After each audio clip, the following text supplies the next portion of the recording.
Device drivers. So device drivers అంటే ఏంటి? Present జనరేషన్లో మనం అందరం ఏం యూస్ చేస్తాం? ప్రెజెంట్ జనరేషన్లో లైక్ మౌస్ యూస్ చేస్తాం, wireless mouse or wireless keyboard ఇవన్నీ యూస్ చేస్తాం. సో ఇవన్నీ మనం మన ల్యాప్టాప్లో మన సిపియూలో ఒక డ్రైవర్ అనేది పెడతాం. సో డ్రైవర్ అనేది ఆ డ్రైవర్ పెట్టిన వెంటనే మన మౌస్ అనేది మనం కంట్రోల్ చేయొచ్చు. సో సేమ్ అలాగే మనం కీబోర్డ్ అనేది కంట్రోల్ చేయొచ్చు. సో పెన్ డ్రైవ్స్ ఉంటాయి. సో ఇవన్నీ డివైస్ డ్రైవర్స్ అనమాట. సో దాంట్లో ఉన్న చిప్లో ఉన్న కోడ్ కూడా మనం సి లాంగ్వేజ్తోనే రాస్తాం. డివైస్ డ్రైవర్స్ ఎగ్జాంపుల్ ఏంటంటే like wireless mouse, wireless keyboard, pen drives,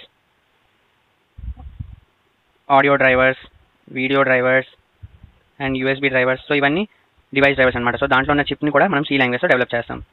next embedded applications. So embedded applications example ఏంటంటే లైక్ ఎలక్ట్రానిక్స్ ఐటమ్స్ అన్నింటిలో ఎంబెడెడ్ అప్లికేషన్స్ అనేవి ఉంటుంది. Like TV, mobile phone and car.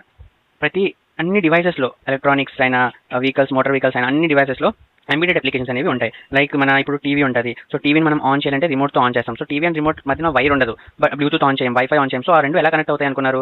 అది ఒక ఎంబెడెడ్ అప్లికేషన్. సో దాంట్లో ఒక software ఉంటుంది, ఎంబెడెడ్ అప్లికేషన్ అనే సాఫ్ట్వేర్. సో అది ఆ అప్లికేషన్ అనేది కూడా మనం సి లాంగ్వేజ్లో డెవలప్ చేస్తాం. ఇప్పుడు మనం టీవీని ఆన్ చేయాలంటే రిమోట్ ప్రెస్ చేస్తే ముందు మనకి ఒక చిన్న రెడ్ లైట్ అనేది బ్లింక్ అవుతూ ఉంటుంది.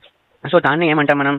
ఐఆర్ బ్లాస్టర్ అనే అంటాం. ఐఆర్ బ్లాస్టర్ అంటే ఐఆర్ ఇన్ఫ్రారెడ్ బ్లాస్టర్ అంటాం దాన్ని. సో అది బ్లింక్ అవుతూ ఉంటుంది. సో దాని నుంచి ఏమొస్తుందంటే ఇన్ఫ్రారెడ్ రెడ్ రేస్ అనేవి టీవీలోకి వస్తాయి. సో ఇన్ఫ్రారెడ్ రేస్ని అనాలిసిస్ చేసుకొని ఎంబెడెడ్ అనేది ఆ సిగ్నల్స్ని అనాలిసిస్ చేసుకొని ఛానల్ అనేది చేంజ్ అవ్వడం, టీవీ అనేది ఆఫ్ అవడం, ఆన్ అవడం అనేది జరుగుతుంటుంది. సో ఇది టీవీలో ఉన్న ప్రాసెస్ అనమాట. సో దాంట్లో ఎంబెడెడ్ అప్లికేషన్స్ అనేవి యూజ్ అవుతాయి. నెక్స్ట్ వచ్చి మొబైల్ ఫోన్స్లో ఎలా అంటే మనం ఎవరైనా కాల్ చేస్తే మనం చెవి దగ్గర పెట్టిన వెంటనే మొబైల్ స్క్రీన్ అనేది ఆఫ్ అయిపోద్ది అండ్ మళ్ళీ చెవి దగ్గర నుంచి కింద తెచ్చిన వెంటనే మొబైల్ స్క్రీన్ అనేది ఆన్ అయిపోద్ది. సో అది కూడా ఒక సెన్సర్తో వర్క్ చేస్తుంది. సో దాన్ని కూడా ఎంబెడెడ్ అప్లికేషన్స్ డెవలప్ చేస్తారు. అండ్ కార్ లైక్ ఎప్పుడైనా మనం కార్ని రివర్స్ చేస్తుంటే రివర్స్లో ఎక్కడ ఏదైనా ఉంటే దాని నుంచి ఆటోమేటిక్గా ఒక అలర్ట్ అలారం అనేది కార్ నుంచి వస్తుంది. సో అవన్నీ ఎలా తెలుస్తాయి అనమాట అంటే ఆ సెన్సార్స్లో కూడా ఎంబెడెడ్ అప్లికేషన్స్ అనేవి యూజ్ చేస్తారు. సో ప్రతి ఎంబెడెడ్ అప్లికేషన్స్ అనేవి సి అండ్ C++తోనే డెవలప్ చేస్తారు. సో సి అనేది చాలా ఇంపార్టెంట్ ఫర్ ఎంబెడెడ్ అప్లికేషన్స్ అనమాట. ఇప్పుడు ఎవరైనా ఈసీ వాళ్ళు అండ్ ట్రిపుల్ వాళ్ళు ఎవరైనా ఎంబెడెడ్ అప్లికేషన్స్ అనే కోర్స్ జాయిన్ అయితే సో దాంట్లో కూడా ఫస్ట్ వాళ్ళు ఏం నేర్పిస్తారంటే సి లాంగ్వేజ్ అనేది నేర్పిస్తారు. So without C embedded applications అనేవి డెవలప్ చేయలేమన్నమాట.